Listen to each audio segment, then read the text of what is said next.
کتنی بڑی بات ارشاد فرمائی، فرمایا لا تقنطوا من رحمت اللہ، تم نے میری رحمت سے نا امید نہیں ہونا۔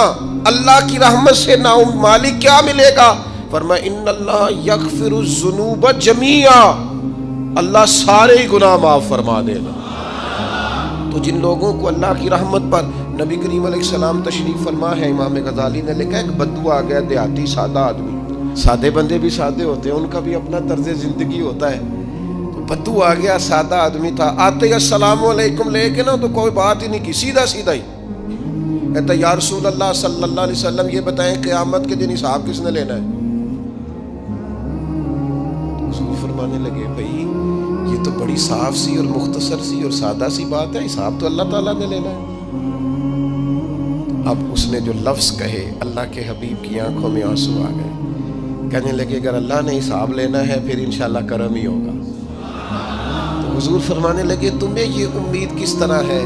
تو عرض کرنے لگے یا رسول اللہ کریم جب غالب آتا ہے تو معاف ہی کرتا ہے۔ جب کریم کا غلبہ ہوتا ہے نا، کریم بندہ جب کسی پہ قبضہ کر لے تو پھر معاف کرتا ہے، تو اللہ تو سب سے بڑا مہربان ہے۔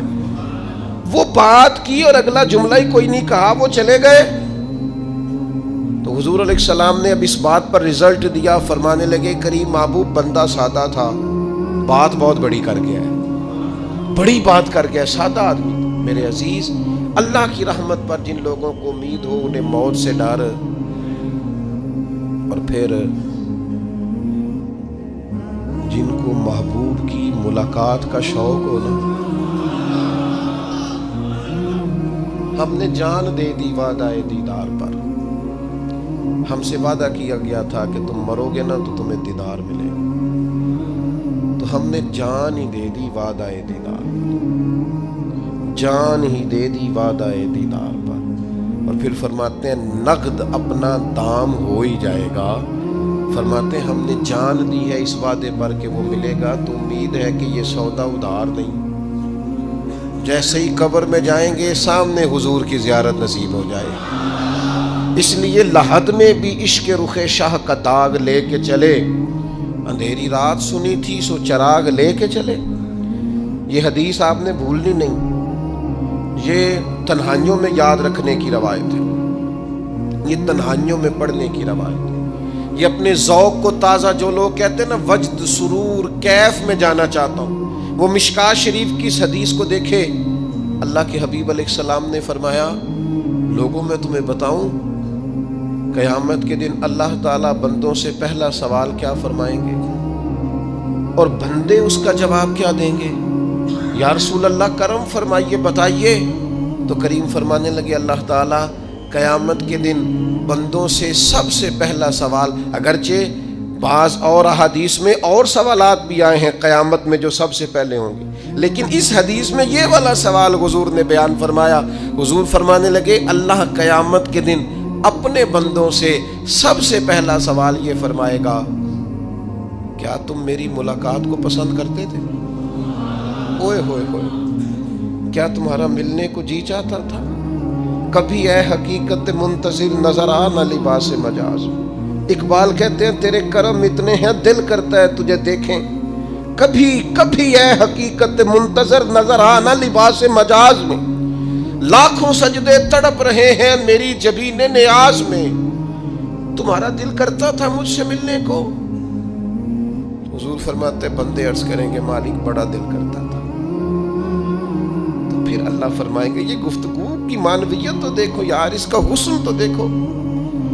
اللہ پھر پوچھیں گے کیوں دل کرتا تھا تمہارا؟ دل کرتا تھا تو کیوں کرتا تھا؟ عرض کریں گے مالک اس لیے کہ ہمیں امید تھی کہ تو معاف بھی کر دے گا، رحمت بھی فرمائے گا، اس معافی کی امید پر دل کرتا تھا تو ملے۔ حضور فرماتے ہیں پھر رب فرمائے گا مجھ پر واجب ہے، میں نے اپنے کرم سے واجب کر لیا ہے کہ آج تمہیں جنت عطا کروں گا۔ یہ جو ملاقات ہے نا، ملاقات کہ وہ ملیں گے، ان سے ملاقات ہوگی۔ عمر بیت گئی نا نام جپتے، عمر بیت گئی نا تذکرہ کرتے، ہم سے بھی لوگ پوچھتے ہیں کیا کمائی کی، کیا زندگی میں حاصل کیا، تو ہم کہتے ہیں شرق سے غرب تک ملک کے ایک کونے سے لے کر دوسرے کونے تک مدینے والے کی بات کی، حضور کا ذکر کیا ہے۔ نبی پاک کے میں اپنی حیاتی تو قربان تھی، وہاں ساری محمد محمد پکیندے گزر گئی ساری۔ یہ اعزاز ہے، یہ کرم ہے۔ اب کیا ہوتا ہے، گناہگار لوگ ہیں، اتنا بڑا دعویٰ تو نہیں کر سکتے، لیکن دل تو چاہتا ہے نا کہ چلو جس کا نام لیا ہے اس کی کبھی زیارت بھی ہو، کبھی ملاقات بھی ہو، کبھی نظر کرم بھی ہو۔ کسی نے اپنے محبوب سے کہا تھا کہ ذرا ایک نظر مجھ پہ بھی کیجئے، تو قریب بیٹھے ایک شخص نے کہا یار تو نے بڑا دعویٰ کیا ہے، جو محبوب ہوتے ہیں ان کو تکلیف نہیں دی جاتی، تو کہتا ہے پورا چہرہ ہی تیری طرف پھیرے۔ تو پھر اس نے اس درویش سے پوچھا کہ میں بھلا پھر کیا کروں، میرا دل تو میرا بھی کرتا ہے نا، چلو یہ تو آپ کی بات ٹھیک ہے کہ اب میں محبوب سے کہوں کہ اتنی تکلیف کرے کہ میری طرف پورا رخ پھیرے تو ٹھیک نہیں، تو پھر بتائیں میں کیا کروں؟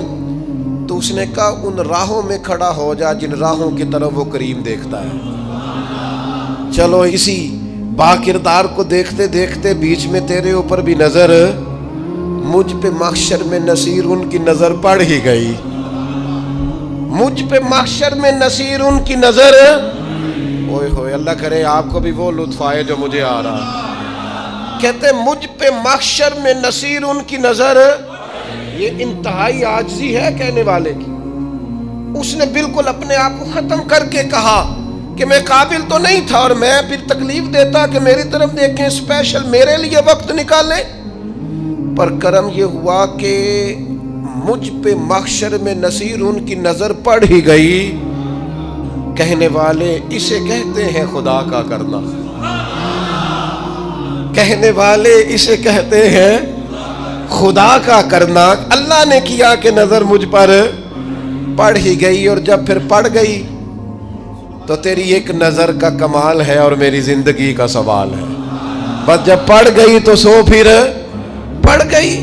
موت سے وہ بندہ کبھی نہیں ڈرتا جسے ملاقات کا شوق ہو، ملنا چاہے داتا علی اجویری سے اور موت سے ڈرے، ملنا چاہے حضرت غوث پاک جیلانی سے اور پھر موت سے ڈرے۔ زندگی گزری ہو علی علی کرتے پھر موت سے ڈرے، عمر بھر سیدنا عثمان غنی کی سخاوت کی بات کی ہو اور پھر جنت میں جا کے ان سے ملنے کا شوق پیدا نہ کرے، ساری زندگی سیدنا فاروق کا عدل بیان کیا ہو، ساری زندگی ان کے انصاف کا تذکرہ کیا ہو، پوری امت کو بتایا ہو کہ اگر جینا چاہتے ہو تو عمر کے رستوں پر چلو، اور پھر یہ موت سے ڈرے اور مر کے جناب فاروق اعظم کی زیارت کو پسند نہ کرے۔ جسے صدیق کی وفائیں یاد ہو، جنہیں جناب ابو بکر صدیق کا عشق یاد ہو، وہ پھر ان کی زیارت نہ کرنا چاہے اور ساری عمر حضور کی نعت پڑھی ہو۔ مانا نہیں آتا تھا پھر بھی کہا بلغ العلا بکمالہ کشف الدجا بجمالہ حسنت جمیع خصالہ صلو علیہ والہ سے نہیں ترجمہ آتا تھا، پر جب بھی کو پڑھتا تھا یہ بھی جھومتا تھا مولا یا صلی وسلم دائماً۔ میں آپ کو بتاتا ہوں توتلا آدمی، توتلا اور دیوانہ مجذوب بیچارہ، سمجھ نہیں، توتلا بولنا بھی ٹھیک نہیں آتا۔ مجھے نماز کا سلام پھرا تو وہ جلدی آ گئے، وہ ایک مجذوب آدمی تھے، سادے تھے، تو سلام لی تو کہنے لگے میں گل کرنی سی، تو میں نے ان سے کہا کہ تھوڑی دیر کے بعد ملتے ہیں۔ سادہ آدمی ہے، اللہ مجھے معاف کرے، میں کوئی نقل تو نہیں ان کی اتار سکتا، اس زبان کو ہم توتلی نہیں کہتے، ہم اس زبان کو بلالی زبان کہتے ہیں۔ یہ بڑی خوبصورت زبان ہوتی ہے، یہ جو توتلے لب و لہجے ہوتے ہیں نا، وہ جب بچہ پوری طور پہ اماں نہیں کہہ سکتا، توتلا ہوتا ہے تو کوئی مزہ آتا ہے اماں کو اماں کہلوانے میں۔ جب وہ پوری طور پر باپ کو بابا نہیں کہہ سکتا اور توتلا ہوتا ہے تو کوئی مزہ آتا ہے کہنے میں۔ وہ جب دادی نانی دادا کہتا ہے تو دادے کا دل کرتا ہے یہ 100 بار کہے، چونکہ اسے کہنا نہیں نہ آتا، لیکن اس توتلاہٹ میں جو اس کو لطف آتا ہے۔ مجھے بڑے لوگ آ کے شعر سناتے ہیں، میں نے بڑے خوشگلو نعت خانوں سے زندگی میں سنا ہے، وہ صاحب میرے پاس آئے اور میں نے کہا بعد میں ملیں گے، تو سادہ آدمی ہے، مجذوب ہے، پورا شعور نہیں رکھتا، مجھے کہنے لگا مصطفیٰ جان رحمت کے بعد، مصطفیٰ جان رحمت پہ لاکھوں سلام کے بعد، یعنی معنی یہ تھا کہ سلام کے بعد، تو اب بڑے بڑے سریلے بندوں سے بھی بندہ سنتا ہے میرا دل کرے، اور میں نے جان بوجھ کے ان سے کہا دوبارہ کیا جائے ذرا، کیونکہ توتلے تھے نا. میں نے کہا تو کہنے لگے مصطفیٰ جان رحمت پہ لاکھوں سلام کے بعد او میرے عزیز یاد رکھو ساری زندگی حضور کی نعتیں پڑھی، نبی پاک کے تذکرے سنے، اب موت سے ڈر جائیں؟ حالانکہ موت تو ایک پل ہے، پل سے گزریں گے تو سامنے اللہ کا دیدار بھی ہوگا، مدینے والے کی زیارت بھی نصیب ہوگی. تو زیارت ہوگی اور ہر نظر کانپ اٹھے کہ محشر کے دن خوف سے ہر کلیجہ دہل جائے گا، اوڑھ کر کالا جبہ وہ آ جائیں گے اور سارے محشر کا نقشہ بدل جائے گا. یہ موت کا خوف نکالنے والی چیزیں ہیں، ڈر. اچھا مجھے ایک بات بتائیں، یہ میں امید کی بات کرنے لگا ہوں، چلیں اب یہ بات تو مشکل ہے پر کرنی پڑے گی، مجبوری ہے. کبھی کبھی ابا جی سے مار بھی پڑ جاتی ہے بندے کو، گھر میں کوئی 2-4 لگ بھی جاتی ہیں، تو اس وقت نا جو سب سے بڑا سہارا کسی کو نصیب ہوتا ہے وہ یہ ہوتا ہے کہ اللہ کرے اماں گھر میں موجود ہو. اور میں نے دیہاتوں میں کئی مائیں ایسی دیکھی ہیں جو بیٹے کے حصوں کی مار کھاتی ہیں. ابا نے ڈنڈا لے لیا ہے بیٹے کی غلطی پہ، اب اماں بیچاری سامنے ہو گئی ہے، 2-4 اس نے بھی کھا لی. یہ بات آپ سمجھیں، موت کا خوف نکالنے کے مفہوم میں بات عرض کر رہا ہوں. اماں موجود ہونا گھر میں تو ابا سختی بھی کرنے لگے تو کسی وقت احساس ہوتا ہے کہ جناب یہ سختی نہیں ہوگی کیونکہ میری اماں، اور اماں پوری وکیل بن جاتی ہے کہ نہیں تو نہیں پتا وہ ہو گئی غلطی، وہ فلانے دے منڈے نے خراب کیتا ہے، حالانکہ ہو سکتا ہے اس نے اس کو بھی خراب کیا ہو، لیکن وہ اماں وکیل ہے، وہ وکالت کر رہی ہے اور وہ بے لوث کر رہی ہے. ہوتا ہے ایسے، اس بات کو سمجھ لے اچھے طور پر. موت کا خوف نہیں، ڈر نہیں، اس لیے کہ گھر میں ماں موجود ہو تو باپ کا ڈر نہیں ہوتا. تو قبر حشر میں تو رسول کریم موجود ہے، وہاں تو نبی کریم موجود ہے، وہاں تو اللہ کریم اپنی رحمت فرمائے گا بندوں پر.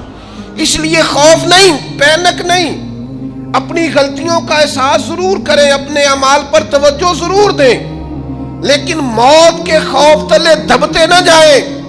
انشاءاللہ صبح قیامت کرم ہوگا. میرے نبی پاک علیہ الصلوۃ والسلام نے تو فرمایا ہے بس ہم نے ایمان کامل لے کے جانا ہے دنیا میں. حضور نے فرمایا ہے جس طرح 14ویں رات کا چاند چمکتا ہے اس طرح میرے غلاموں کے چہرے چمکیں گے قیامت کو. اللہ کے رسول صلی اللہ علیہ وسلم فرماتے ہیں جسم کے جن جن حصوں پر وضو کا پانی لگتا رہا وہ قیامت میں چمکیں گے. دور سے لوگ ان کا نور دیکھیں گے، پتہ چلے گا وہ محمد عربی کے غلام آ رہے ہیں. یہ کرم ہوگا صبح قیامت، یہ عطائیں ہوں گی. اس لیے مومن موت سے ڈرتا. سیدنا بلال حبشی رضی اللہ تعالیٰ عنہ، آخری وقت ہے، نزع کا عالم طاری ہے، اور یہ گفتگو دیکھیں غلاموں کی. آپ کی اہلیہ رو پڑی، کہنے لگی ہائے ہائے افسوس. حضرت بلال فرمانے لگے کیا ہوا؟ کہنے لگی افسوس ہے کہ آپ دنیا سے جا رہے ہیں. تو حضرت بلال نے مضمون ہی بدل دیا، سوچ کا زاویہ ہی بدل دیا. فرمانے لگے یہ افسوس کا مقام نہیں، یہ تو خوشی کا مقام ہے. اس لیے کہ میری آج آنکھیں بند ہوں گی، قبر میں کھلیں گی، مدینے والے محبوب سے بھی ملوں گا، حضور کے غلاموں سے بھی ملوں گا صلی اللہ تعالی علیہ وسلم. تو موت تو مقام مسرت ہے، اور اگر یہ مل جائے زندگی میں. ایک بدو ایمان لے آئے، ابن ماجہ میں موجود ہے. حضرت ابو ہریرہ رضی اللہ تعالیٰ عنہ حدیث کے راوی ہیں، فرماتے ہیں ایک بدو ایمان لائے اور انہوں نے حضور علیہ السلام کے ساتھ ہجرت بھی کی. ابن ماجہ میں موجود ہے.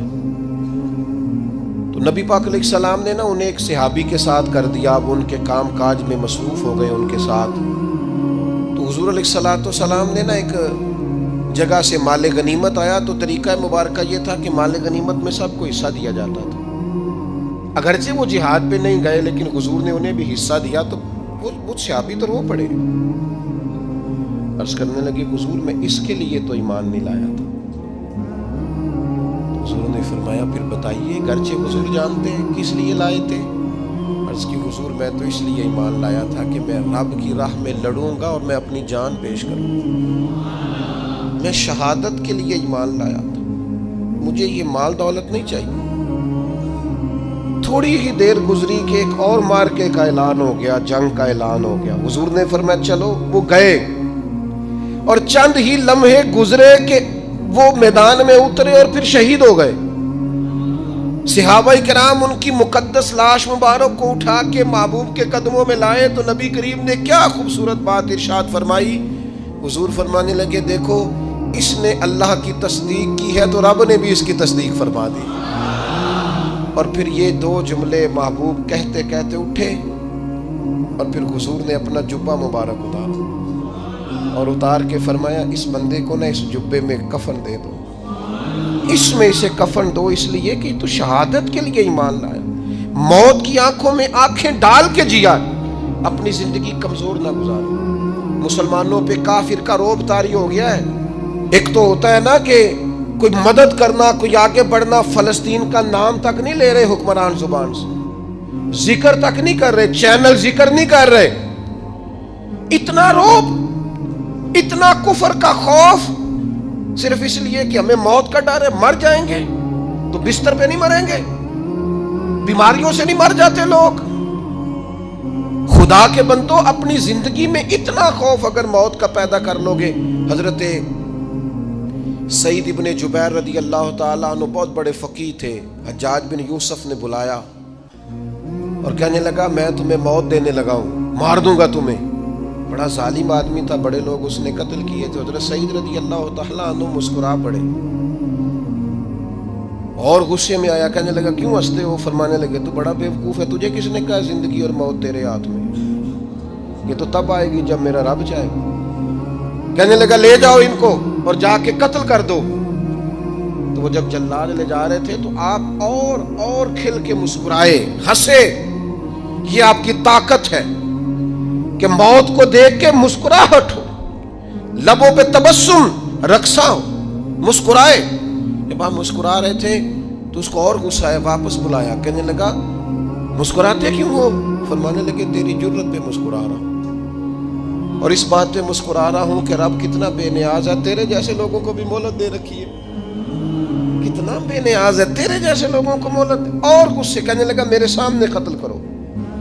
حضرت سعید ابن جبیر رضی اللہ تعالیٰ عنہ نے منہ کعبے کی طرف کر کے پڑھنا شروع کیا, انی وجہت وجہی للذی فطر السماوات والارض حنیفا وما انا من المشرکین. آپ یہ پڑھ رہے تھے تو کہنے لگا اس کا منہ کعبے سے پھیر دو. کعبے سے منہ پھیرا تو آپ فرمانے لگے تو بڑا ہی بیوقوف ہے, میرا رب کو صرف کعبے کی طرف مقید ہے, وَلِلَّهِ الْمَشْرِقُ وَالْمَغْرِبُ فَأَيْنَمَا تُوَلُّوا فَثَمَّ وَجْهُ اللَّهِ. چہرہ پھیر دیا جب اس نے تو آپ فرمانے لگے مشرق بھی اللہ کا, مغرب بھی اللہ کا. اور اللہ فرماتا ہے تم جدھر بھی منہ کرو ادھر ہی اللہ کی رحمت ہے.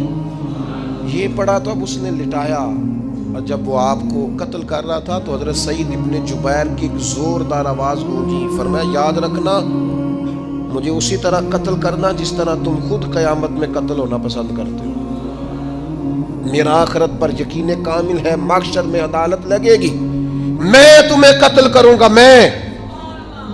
حضرت سعید ابن جبیر کی وہ جرت تھی کہ دربار سارا لرز گیا حجاج کا. حضرت سعید ابن جبیر رضی اللہ تعالیٰ عنہ کہنے لگے اللہ اسے میرے بعد کسی پر مسلط نہ کرنا, میرا قتل آخری ہو, میرے بعد نہ ہو. ڈر گئے لوگ, سہم گئے.